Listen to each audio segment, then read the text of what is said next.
Hello, it's Bob Pandolfo on Sunday, August 24th, 2025. Welcome to Power Pace with Pandy. We're going to talk a little bit about the Travers card yesterday. When I was handicapping that card on Friday, after I finished, I looked over all my picks and I said, geez, I kind of went, for a lot of formful horses. Not just formful horses, but kind of the obvious horses, So I'm thinking, geez, this is the graveyard of favorites. Did I pick too many of the obvious horses? And that's the thing with a professional handicapper who's handicapping for the public. There are handicappers that take a shot almost every race. They put a long shot on top. But the problem with that is, though, if people are following your picks and long shots aren't winning, they're going to get killed, right? Because you're going to have one loser after another. It's really not a good look for a handicapper, especially if you're selling your picks like I do. I have both. I have picks that are free to the public, then I have picks where I sell. But most of my thoroughbred picks, though, I sell. I have a sheet at the track that I do for somebody, a company called Lawton, Clocker Lawton. I do the picks for that, and it's sold at the Naira track. And during the Saratoga meet, like on a day like yesterday, we sell a lot of sheets. So people are at the track, they don't want a whole bunch of losers. So if you pick a long shot every race and no long shots come in, they're going to get killed, right? So, and again, if you're selling picks too, people in the business know that you got to pick winners, right? You do have to have long shots too. You can't just pick the favorite every race. You have to know, that's part of being a professional handicapper. You have to know which favorites to take a shot against, so. If you look at the meet this year at Saratoga, now here's the percentage of winning favorites. This is on the Naira website. They give you the stats every week. They update them. So the favorites are winning at 35.2%. Now that is the sweet spot. 35%. If you see that, normally you have a really good meet. And I've had a good meet. I've picked quite a few long shots that were my best bets. So I've had a lot of good value plays. The problem with, favorites, if you have a track where the favorites are hitting it, 38, 39, 40%, then it's too chalky. If they're hitting it 30% or 32%, then it's really hard to pick a winner, and everybody's getting killed anyway. So 34 to 35, during the heyday of harness racing and thoroughbred racing, that was the winning percentage at most of the tracks that were doing great business. That was the percentage of winning favorites, right around 34, 35%. And the handle was big. In harness racing, as the percentage of winning favorites went up at a lot of the tracks, especially like the half-mile tracks and the 5/8 tracks, the handle dropped, right? Because it's just, people don't want a whole bunch of short price winners every single card. It's fine to have a card where the favorites win, but you can't have that like every night. Every card. But this is great, 35.2%. So anyway, I'm handicapping the card Friday after I finish it. So let me go over and look. Let me take another look at these horses I picked, and see if there's any weak spots. Am I not taking enough shots? Well, I decided to leave everything alone, and it's a good thing I did, because I ended up on a 14 race card. I had 6 winners on top. My picks were really good. So people who were buying my picks yesterday, who were at the track, they bought the sheet or followed my picks, they should have had a good day. They could have hit pick threes. I had a number of pick threes, including a couple of cold ones, several cold ones. How many did I have? I think I had 3 cold pick threes, several cold pick doubles, exactas. I had a long shot in the last race to finish second, but most people would have had the exacta because my third choice, who was the favorite, beat it, and it was a $46 exacta. So why did I end up sticking with these horses?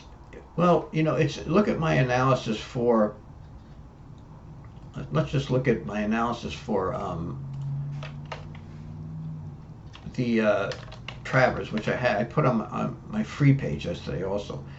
So when I picked Sovereignty, obviously it looked like Magnitude was really the only horse with a chance, but look at my comment on Sovereignty. Sovereignty's Brisnet late pace figures actually improved 111 and 117 in his last 2 starts, even though he raced much closer to the pace and earned higher pace figures than he did in his prior starts, right? And that's the thing. So here it is, his Sovereignty. So you could see that here, I picked him in the Kentucky Derby mainly because of his win in the Fountain of Youth. Because this race he was really, really kicking into high gear. But these races, he showed a propensity for, starting slow. And that continued into the Kentucky Derby. In the Derby, though, he got a fast pace, so he was able to get, a good pace to finish off of and make up all this ground. Plus, he managed to get, clear trip. Good, Alvarado got him a clear trip. When you have to pass, 15, 16 horses like this, you can easily run into traffic, and that's the problem at late closers. Zenyatta was a very unusual horse where she passed the entire field, 19 races in a row, the first 19 races of her career. That's very unusual. Normally, you're going to get into all kinds of trouble. You're going to get slow paces. But Zenyatta was a freak. She was, probably her and Ruffian are probably the two greatest fillies of all time. And, she could overcome a slow pace. The jockeys were actually trying to slow the pace down in most of her races. That's why she didn't earn monstrous speed figures all the time, because they kept trying to slow the pace, figuring that's the only way we could beat her. And then she would, even though the pace was slow, she'd still make up 15, 20 lanes and pass them all, which is very, very unusual. I mean, she was a total freak. But you're putting yourself at a disadvantage if you come from far back. But what happened with Sovereignty, as he matured, he started to get on a bit more. And you could see it started here in the Belmont. Now it was a 1.25 mile race. But then in the Gin Dandy, it was a 1.125 race. And he's right close to the pace. And then yesterday, the same thing. He's not far behind. That makes it so hard to beat him, because look at the way he comes home. Even though his pace figures are improving, he's racing closer to the pace. His late pace figures are actually getting higher. That's unusual. So it's not hurting him, the fact that he's running closer to the pace. And with his kick, I mean, if he's in position, how are you going to beat him? And it's the same thing with some of these other horses yesterday. Let's see, now Patch Adams was in the 10th race. And this is another race. I've always liked Patch Adams. And, I'm trying to decide, should I take a shot against him? But the same thing with Patch Adams. When he's a sprinter. The only time he had bad races was when he went 2 turns. In his sprint races, he always races on top of the pace, and he finishes. Look at this race here when he broke his maiden. He goes a 98 pace figure in his second lifetime start as a 2-year-old, and then comes home 102. So he always comes home strong, but he's right on top of the pace. That's really tough to beat a horse like that. Bookham Dano was the same thing yesterday. I thought, should I take a chance against Bookham Dano? No, I put him on top. He's obviously, a great sprinter, Bookham Dano. It could be that Patch Adams and Bookham Dano will meet, in the Breeders' Cup sprint. But Bookham Dano in the 12th race, so I thought, okay, should I take a shot against Bookham Dano? And the problem was, I thought, if anybody's going to beat Bookham Dano, they're going to go to the lead and control the pace. But there was a lot of speed in the race. And I thought, there's a lot of speed. Bookham Dano, he's never far back. He's going to be right behind him. And then he's got this big kick. And look at this race in the Vanderbilt. He goes a 115 pace figure, and he still comes home in 96. How are you going to beat this horse? Somebody's got to go out and shake loose and, set their own pace and then have something left. But if there's a lot of speed in the race, and there was yesterday, it's just going to be tough to beat. So that's the thing, you got to know what favorites to take a chance against. Would I have bet my own money against like I picked Torpedo Anna yesterday, right? Another horse that stays close to the pace and finishes. I picked her. Would I bet against her? No. Why would she wins almost every race? Patch Adams, would I bet against him? No, he's probably the fastest sprinter in the country outside of Bookham Dano. They're the 2 fastest sprinters, right? Same thing with Bookham Dano. I would take a chance if, like I said, if there was a strong front runner that could steal it. But this race didn't look like that. So, same thing with of course, Sovereignty. Would I want to bet against that horse? No. You don't want to burn up money. You have to pick the favorites that are vulnerable, right? These are not horses. These favorites were good favorites. So, like after analyzing the card, and I spent quite a bit of time in the card, I was just like, no, I'm not taking a chance. I'm not going against these horses. they all look like they have class edge. And I want to show you something too. So this is a new system that I'm working on. It's called the speed shape system. So we have a rating in here called the field strength.